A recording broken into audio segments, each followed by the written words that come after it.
A Dibbuk Box is a wine cabinet which, according to Jewish folklore, is said to be haunted by a restless, evil spirit that is capable of haunting and possessing the living. One particular Dibbuk Box became famous when it was listed on eBay along with a terrifying backstory. The story began in September of 2001 when an antique buyer and refurnisher attended an estate sale in Portland, Oregon.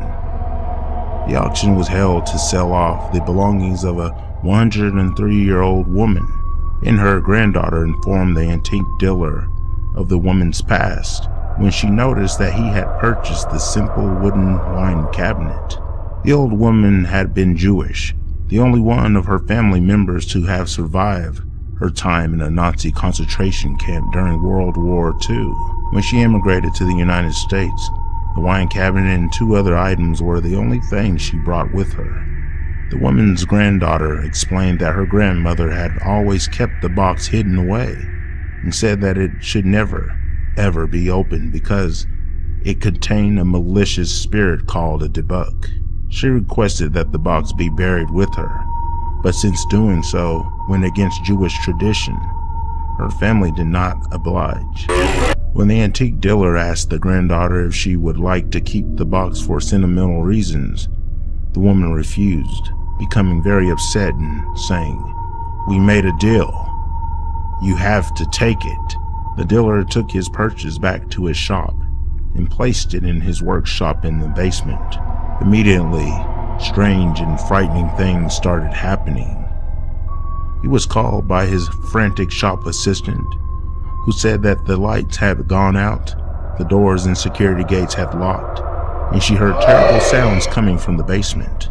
When he investigated, he discovered a terrible odor of cat urine lingering in the air, and every light bulb in the place had been smashed.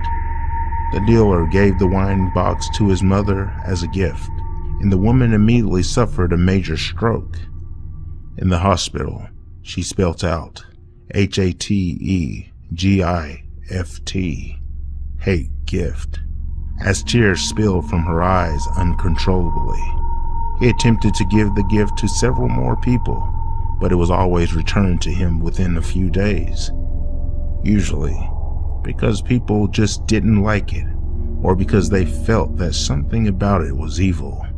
He began suffering from reoccurring nightmares, and he later found out all of his family members who had been around the box were having the same dream. He started seeing shadow figures darting around in his peripheral vision as well. After finally admitting that there was something paranormal happening, he went online to research and fell asleep at his computer. When he woke up, he felt like something was breathing on his neck, and when he turned his head, he saw a huge shadow figure dashing away from him down the hall. He then decided to list the item on eBay, along with a detailed account of what had happened to him since obtaining the box. Jason Haxton, the curator of Medical Museum in Missouri, purchased the box from the eBay auction. He later wrote a book detailing the strange story of the Dibbuk Box. In 2012, a horror movie based on the book entitled The Possession was released.